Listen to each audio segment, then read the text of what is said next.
vez mais fortes para essa questão do feminicídio, que para muitos não existe o feminicídio, mas na minha concepção existe e precisa ser combatido. As mulheres gritam por socorro e o homem de verdade tem que pegar e entrar na frente dessa batalha e brigar pela mulher, que hoje ela precisa de alguém para tomar frente e bater de frente com esses caras que hoje estão atacando as mulheres aí de forma violenta. Por exemplo, muitas vezes a vocação que o homem tem para esportes de luta, o interesse e às vezes a forma de ser um pouco mais agressivo, de ser um pouco mais forte, de gostar, quando você vai ver as preferências, os gostos, geralmente o homem gosta de assistir filmes que muitas vezes tem até violência, etc. Tudo isso faz parte da nossa biologia, inclusive. O homem é assim, só que daí a esquerda trata isso, essa postura altiva dos homens, como se fosse algo negativo.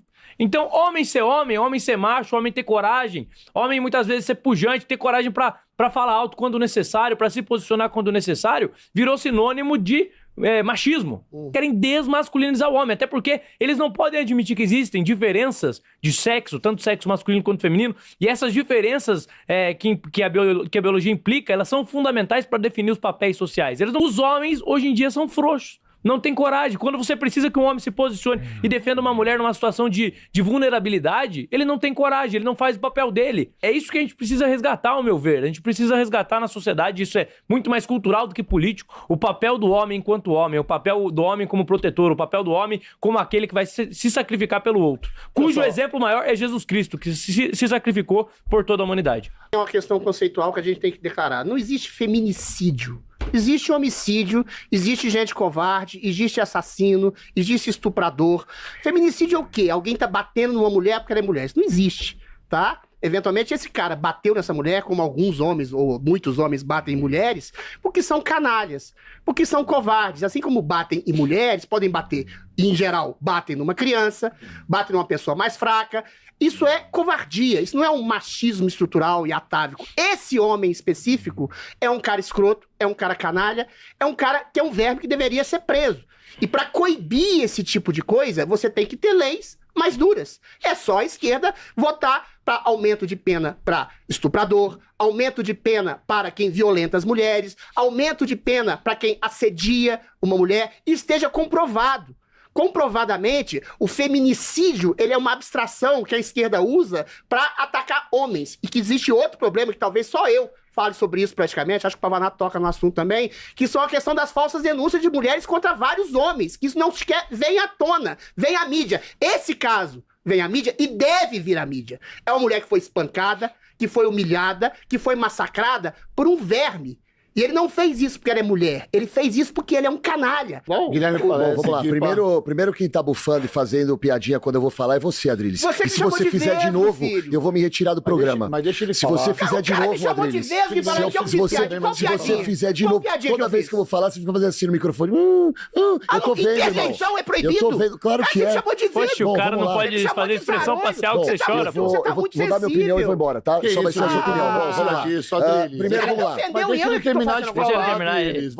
Adriles, vamos lá. Gui, deixa eu só falar de novo. Corta em mim aqui, ó. Gui, Adriles, você falou e ele não te interrompeu.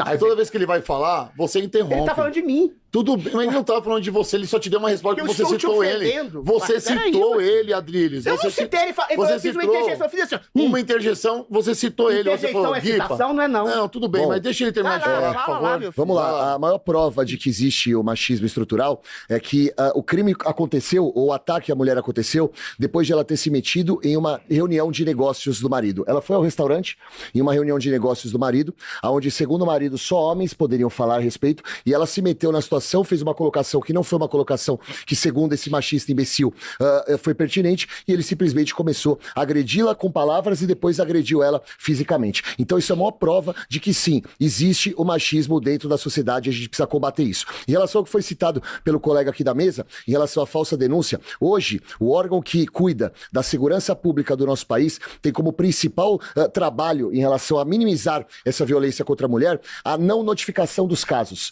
Quando a mulher não vai vai à delegacia. Existe falsa denúncia? Existe. Mas hoje o grande medo dos responsáveis pela nossa segurança não é a falsa denúncia, para coibir isso, e sim o trabalho para que a mulher vá, tenha a coragem de ir até uma delegacia, fazer uma denúncia, se posicionar a respeito do assunto, ter de repente um respaldo por parte da delegada que vai receber, da escrivã que vai receber. Esse caso que a gente está citando é o caso que uma mulher foi agredida pelo marido, foi com a advogada até a delegacia e duas mulheres, tanto a escrivã quanto a delegada, trataram como se nada e não colocaram o crime como tentativa de feminicídio. Então a maior prova de que existe sim o machismo é isso, e hoje o trabalho que se faz em relação a coibir a violência contra a mulher não é a questão da falsa denúncia, que sim existe, precisa ser coibido, mas o medo da mulher de ir até uma delegacia e não conseguir fazer uma denúncia e botar o cara atrás das grades. Prática, só deixando claro. Pode, por favor. O complemento é o seguinte, a lei do feminicídio, ela é uma lei que ela tem diversos problemas, a terminologia ela é um problema, mas também uma mulher, por exemplo, fora de um contexto de um relacionamento, que ela é agredida por um homem, ela não é condenada pela lei, que é morta por um homem, aliás, ela não é condenada pela lei do feminicídio. Ou seja, somente uma mulher dentro do contexto doméstico que é morta tem sim uma condenação pro seu marido no contexto do feminicídio.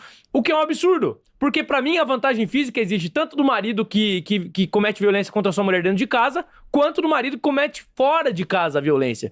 Então por que a lei, ela simplesmente faz esse recorte? Isso não existe, esse recorte. Acontece exatamente por quê? Esse recorte isso acontece exatamente por quê? É loucura. Porque é exatamente isso, pô. Mas não é esse. É exatamente isso. Não é. É sim, se você não estiver no contexto doméstico, você não é condenado por feminicídio. Você quer que eu te fale uma boa? Eu vou te falar. A lei foi criada em 2015. De 2015 a 2023, realmente, eram só casos que aconteceram dentro de casa, dentro dos lares. Porém, desde 2023 até 2026, existe um estudo por parte da polícia que investiga esses casos, que já deixou muito claro, até por aval do governo, para que casos de feminicídio acontecesse também, ou fosse apontado também, fora dos lares. Então essa informação sua, ela não é verdadeira, Pavarato, desculpa. Podem pesquisar, a maior parte dos casos, olhem pra jurisprudência, sempre a condenação é no contexto doméstico. Perfeito. Não é fora do contexto doméstico. E tem outro problema ainda. Se for o contrário, se a mulher usar de covardia pra matar um homem, não incorre na mesma pena. Ou seja, a vida do homem vale menos do que a vida da mulher. Exatamente. Isso é um absurdo. Vamos continuar nesse contexto. Ele aumenta a pena de um homem contra a mulher, a mulher que mata homem. Vamos continuar nesse contexto,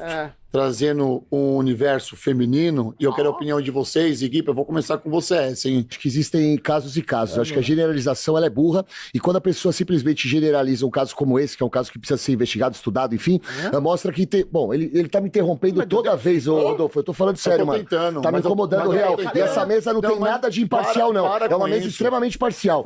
Hoje duas pessoas estão me atacando e eu tô aqui sozinho. Aí eu começo a ficar nervoso aqui. Eu saio, mano, você tá ligado? Aí você vai falar que eu tô errado, como você sempre faz. Eu tô falando sério. Você tá muito mole, hein?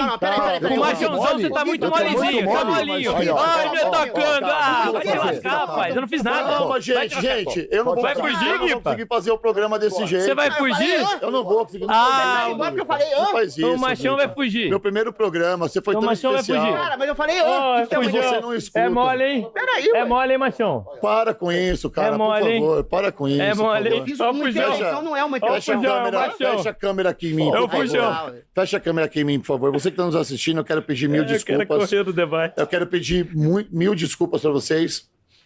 Não... Nós temos o espaço aberto para todos. É lamentável isso que esteja acontecendo.